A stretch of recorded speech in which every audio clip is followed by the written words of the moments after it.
नमस्कार साथियों, आप सभी का स्वागत है विनोद अपडेट इंडिया पर। मैं हूं विनोद यादव। साथियों, आज की जो सबसे ज्यादा सुर्खियां हैं या सबसे ज्यादा जो चर्चा का विषय है वो भारत का डीआरडीओ और एचएएल आपस में मिलकर संयुक्त रूप से एक टेस्टिंग करते हैं और इस टेस्टिंग को नाम दिया गया इजेक्ट सीट या इजेक्शन सीट।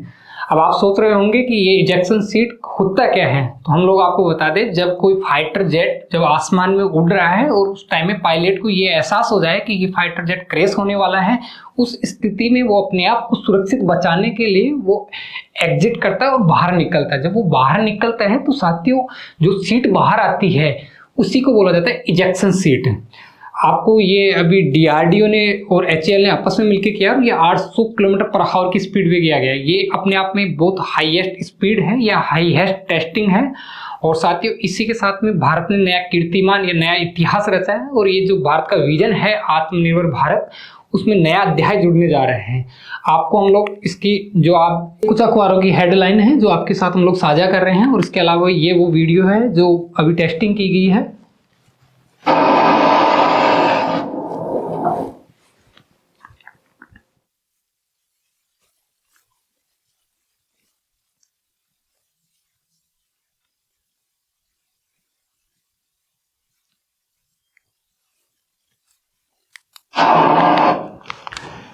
साथ ही ये इजेक्शन सीट का जो अभी टेस्टिंग की गई है, इसको हम लोग बताएं कि ये क्यों की गई है, इसकी टाइमिंग अभी रखी गई है, उसका क्या रीजन है, हम लोग इसको आप बता रहे हैं और लिंक कर रहे हैं तेजस से। साथियों, अभी दुबई के अंदर एक एयर शो हुआ था और उस एयर शो के अंदर भारत का जो तेजस है वो क्रैश कर जाता है और क्रैश करता है, उसमें हमारा पायलट शहीद हो जाता है। और ये भारत का दुर्भाग्य की है या भारत की बदकिस्मती की है कि जब इंटरनेशनल लेवल का जब एयर शो हो रहा हो और वहाँ पे अगर भारत का फाइटर जेट जो खुद का स्वदेशी बनाया हुआ वो क्रैश कर जाता है तो बहुत प्रश्नवाचक चिन्ह लगते हैं या बहुत सारे प्रश्नों के घेरे में आ जाते हैं। साथियों, जब उसकी जांच हुई या उसकी जब रिपोर्ट बाहर आई तो या फिर उस गहन चिंतन किया गया तो सबसे पहले वो चीज़ सामने आई वो था कि पायलट खुद को क्यों नहीं बचा पाया, पायलट सुरक्षित बाहर क्यों नहीं आ पाया। तो उसमें इजेक्शन सीट की चर्चा आई। इजेक्शन सीट उसमें मालूम चला कि ये तो खुद की लगाई हुई नहीं है, वो तो हम लोग किसी दूसरे देश से लाके उसमें असेंबल कर रहे हैं। तो साथियों, अगर दूसरे देश की थी, भारत सरकार ने इसको बहुत ज़्यादा गहनता से लिया और इस पर भारत सरकार ने खुद की इजेक्शन सीट ईजाद की और उसको उसका टेस्टिंग की, जो अभी 100% एक्यूरेसी के साथ में सफल हुई है। ये आज का वीडियो उसी से और तेजस से दोनों से रिलेटेड है। साथियों, उसको कुछ बैक में लेके चलते हैं और तेजस के बारे में बताते हैं। साथियों, तेजस खुद का भारत का निर्मित है, उसका स्वदेशी है, आत्मनिर्भर भारत या मेक इन इंडिया के थ्रू बना है। और साथियों, ये वही तेजस है जिसके अंदर देश के प्रधानमंत्री बैठते हैं और देश को ये भरोसा दिलाते हैं और गर्व ये महसूस करवाते हैं या ये कहते हैं कि देशवासियों को गर्व करना चाहिए। जिस चीज़ की हमने 1985 के दशक में नींव रखी थी वो आज साकार होता हुआ वो आसमान को छूता हुआ दिखाई दे रहा है। और साथियों, जो ये अपना तेजस है बहुत एडवांस फैसिलिटी का है। उसके अलावा तेजस के अंदर वो सभी टेक्नोलॉजी हैं, वो सभी परीक्षण किए गए हैं जिसके पैमाने पे ये 100% सटीक बैठता है। उसके अंदर जो भी असला बारूद है, जो भी मिसाइल है, जो भी टेक्नोलॉजी है वो अपनी खुद की स्वदेशी है। और ये इतना एडवांस फीचर के साथ में इसको अपग्रेड कर दिया गया है जो वर्तमान के जो टॉप मोस्ट देशों के टॉप मोस्ट फाइटर जेट हैं उनको कम्पीट करता है। इसी के साथ में कुछ दिनों पहले ये तस्वीर आप देख रहे हैं, देश के डिफेंस मिनिस्टर हैं राजनाथ सिंह जी, ये खुद इसके अंदर बैठते हैं और इस चीज़ को भरोसा दिलाते हैं देश के पायलट्स को और देशवासियों को इस चीज़ के गर्व करवाते हैं कि हमारा खुद का मेक इन इंडिया का बनाया हुआ तेजस है, उसमें हम लोग बैठ रहे हैं, आसमान को छू रहे हैं, आसमान को टच कर रहे हैं और अपने आप में इतिहास रच रहे हैं। साथियों, इसी के साथ के अंदर जो पायलट हैं जो इसके अंदर बैठ के उड़ाते होंगे उनको भी इस चीज़ का भरोसा दिलाते हैं कि ये सबसे सुरक्षित फाइटर जेट है, वो पूरा एडवांस फाइटर जेट है जिसके अंदर जो जो चीज़ें चाहिए वो सब चीज़ें हैं। इसको रडार में मतलब डिटेक्ट करना बहुत मुश्किल है और ये बहुत कम लागत में बना है अपना खुद का तेजस। साथियों, इसी के साथ में तेजस के सफ़र की बात करते हैं। तेजस का सफ़र बहुत खूबसूरत रहा है, आज तक बेमिसाल रहा है, कमाल का रहा है। इवन 1983 के अंदर इसकी नींव रखी जाती है और ये उस टाइम में वो नींव रखी जाती है। उसके अलावा 2001 का वो समय आता है जब तेजस पहली बार आसमान में उड़ान भर रहा था, आसमान को टच कर रहा था और शायद कि उस टाइम में कह भी रहा होगा उन देशों को या उन देशों के चुनिंदा फाइटरों को जो अपने आप में ये इनाम लेके बैठे हैं कि हम दुनिया की सबसे टॉप मोस्ट फाइटर जेट हैं, उनमें शायद ये अपने आप को कह रहा होगा कि कुछ दिनों की या कुछ समय की बात है जब भारत का तेजस होगा, वो उनको कॉम्पीट करेगा और उनके बीच में एक प्रतिस्पर्धा करेगा। उसके अलावा साथ ही बात की जाए तो 3 का वो समय आता है जब देश के प्रधानमंत्री अटल बिहारी वाजपेयी जी आते हैं, वो इसका नामकरण करते हैं। उसके बाद में 2007 का वो समय आता है जब इसकी प्रक्रिया, इसकी या प्रोसेस जो भारतीय वायुसेना के लिए प्रोसेसिंग की जाती है कि इसको इस हिसाब से अपग्रेड किया जाए कि भारतीय वायुसेना के अंदर इसको शामिल किया जाए। साथ ही उसके बाद में वो 2016 का समय आता है जब 2 तेजस को भारतीय वायुसेना के अंदर शामिल किया जाता है। 2021 का वो लास्ट समय आता है जब इसको औपचारिक रूप से या आधिकारिक रूप से या ऑफिशियली मान लो इसको भारतीय वायुसेना में शामिल किया जाता है। उसके बाद में भारत का जो रक्षा मंत्री है वो HAL से डिफेंस डील करता है और ये इसका तेजस का ये सफर यूं ही आगे बढ़ता रहता है। साथियों, तेजस के कुछ पैरामीटर हैं जो आपके सामने है कि ये 1 सीटर भी है, 2 सीटर भी है, कुछ इसकी लंबाई है, इसकी चौड़ाई है, इसका वोर हेड है, ये कितना ले जा सकता है। इसी के साथ में इसकी कुछ ये भी है कि ये एक बार में लगभग 3000 किलोमीटर की यात्रा कर सकता है। इसी के अलावा साथियों ये लगभग 6500 kg भार ले जा सकता है अपने साथ में। और इसी के बाद में ये 50,000 फीट की हाइट तक ये ऊपर जा सकता है या आसमान में उड़ सकता है। इसी के साथ में आगे बढ़े तो ये तेजस की कुछ तस्वीरें हैं। तेजस क्यों अपने आप में खास है, तो ये सबसे पहली चीज तो ये स्मार्ट डिजाइन है। स्मार्ट डिजाइन इसलिए है कि साथियों इसको रडार में डिटेक्ट करना इतना आसान नहीं है, बहुत मुश्किल है इसको रडार में। ये अपने आप में वो सारी टेक्नोलॉजीज के अंदर इनबिल्ट की गई हैं जो लगभग वर्ल्ड के सबसे टॉप फाइटर जेट में होती हैं। उसके अलावा साथियों ये कम लागत में है, इसका भी मैं आपको बता दूं। साथियों बहुत सारे छोटे छोटे ऐसे देश होते हैं उनके लिए खरीदना इम्पॉसिबल होते हैं बड़े फाइटर जेट, उनका डिफेंस का इतना बजट नहीं होता है।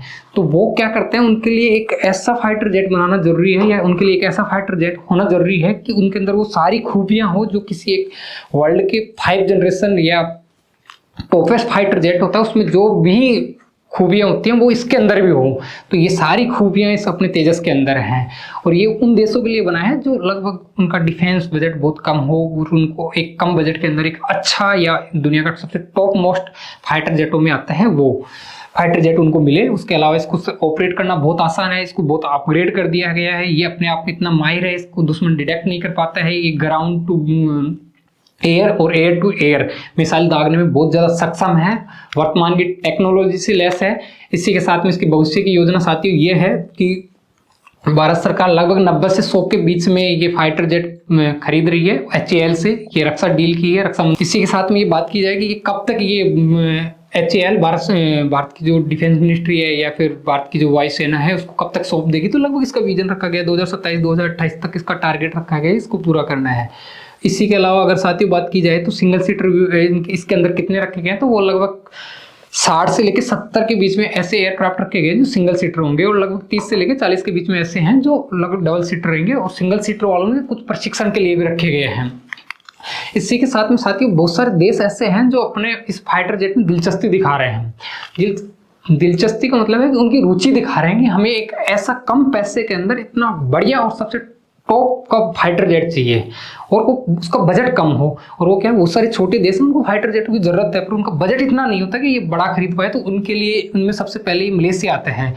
साथ ही मलेशिया वो देश है जो सबसे पहले विचार कर रहा है और भारत सरकार के टच में है और वो इस पर चर्चा चल रही है कि हम लोग आपका तेजस है उसमें इंटरेस्ट दिखा रहे हैं। लगभग 18 से 20 फाइटर जेट के लिए वो ऑफर भी भेज रहे हैं। उसके अलावा अर्जेंटीना है साथियों, उसके अलावा इंडोनेशिया है, फिलीपींस, ब्राजील है, ऑस्ट्रेलिया है, यूनाइटेड किंगडम, यूनाइटेड स्टेट है।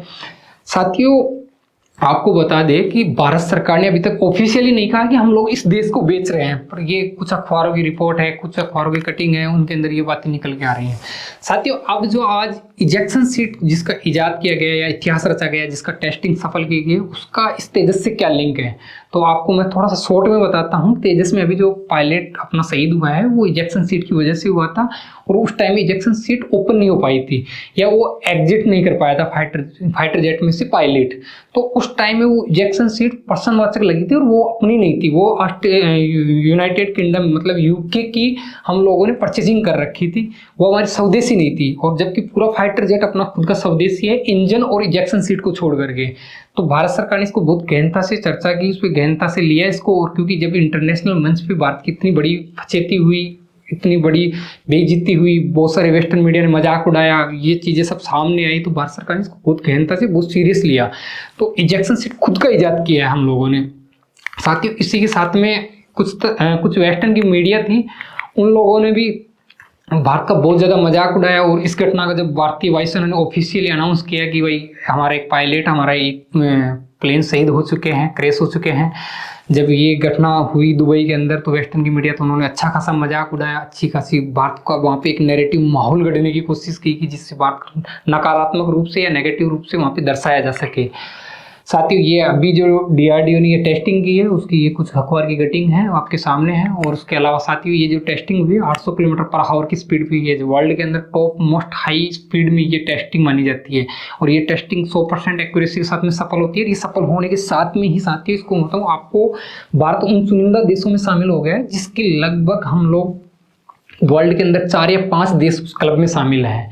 बोले तो ये ऐसा भी हो सकता है कि भारत अब उस एलिट ग्रुप में शामिल हो गया है जिसके अंदर वर्ल्ड के लगभग 3 या 4 देश शामिल हैं। साथियों इसी के साथ में ये खबरें बाहर आती हैं और भारत की जो DRDO है, भारत की जो डिफेंस मिनिस्ट्री है, भारत सरकार है, इसको ऑथेंटिक इसकी पुष्टि करती है। साथियों कुछ चीज़ों को हम लोग लिंक करते हैं और आपको बताते हैं कि जो इजेक्शन सीट है इसको तेजस के अंदर इनबिल्ट की जाएगी। और जो तेजस पे टैग लगा हुआ था या प्रश्नवाचक चिन्ह लगा हुआ था कि यार तेजस क्रैश कर गया और तेजस का इजेक्शन या एग्जिट करने वाला सिस्टम काम नहीं कर रहा था, वो अब खुद का स्वदेशी लगाएंगे। वो 100% एक्यूरेसी से सफल हुआ है, वो काम करेगा। और भविष्य में जो इस पर लगे हुए पर्सन है उनका सबका सॉल्यूशन ये खुद की स्वदेशी इजेक्शन सिस्टम है। साथियों इसी के साथ में आगे बढ़ते हैं और ये देखते हैं कि ये भारत की जो DRDO ने एक कीर्तिमान रचा है, ये इतिहास रचा है, इसके कुछ फैक्ट्स हैं जो आपके सामने हैं। इसके अलावा ये टेस्टिंग 800 किलोमीटर पर आवर की स्पीड पे की गई है जो वर्ल्ड में बहुत कम देशों के पास में है। इसमें जो DRDO HAL आपस में मिलके और उसकी पैरेलल शाखाएं आपस में मिलके इसको डेवलप की हैं और इसकी टेस्टिंग की है। साथियों कुल मिला के निष्कर्ष यही निकलता है कि जो वेस्टर्न की मीडिया है उन लोगों ने ऐसा नैरेटिव गढ़ा था, ऐसा माहौल गढ़ा था कि कम से कम इंटरनेशनल जो एयर शो हो रहा था वहाँ इंटरनेशनल उस पोजीशन से भारत को कम से कम एक कदम पीछे लेना पड़ा था, ये वहाँ पे हुआ था। और ये एक तरीके से शर्मनाक भी था, दुर्भाग्यपूर्ण भी था। पर जब ये कमियां सामने आई तो भारत सरकार ने और भारत की जो डिफेंस मिनिस्ट्री है DRDO ने इस पर खुद की रिसर्च की और खुद का इजेक्शन सिस्टम इजाद किया और अब पायलटों को ये भी भरोसा दिलाया कि अब आगे से तेजस में इसको इनबिल्ड किया जाएगा और ये अपना खुद का स्वदेशी होगा। और अब आज के बाद में तेजस एक उड़ता हुआ अपने आप में एक सुरक्षित कवच होगा जिसमें पायलट पूरा सुरक्षित होगा, अपने आप को सिक्योर फील करेगा और वो पूरी वो वर्ल्ड के जो टॉप फाइटर जेट है उनको कॉम्पीट करेगा। साथियों इसी के साथ में आपको हमारा प्रयास अच्छा लगा हो वाकई में तो आप लाइक करके जाइए। और आपका अगर इस टॉपिक से प्रति आपका क्या ओपिनियन है तो आप कमेंट बॉक्स में अपना ओपिनियन रख के जाइए। उसके अलावा साथियों आपने इतने पैशंस के साथ, इतने धैर्य के साथ आपने लास्ट तक हमें सुना, आप लास्ट तक हमारे साथ बने रहे तो उसके लिए आपका शुक्रिया। Thank you.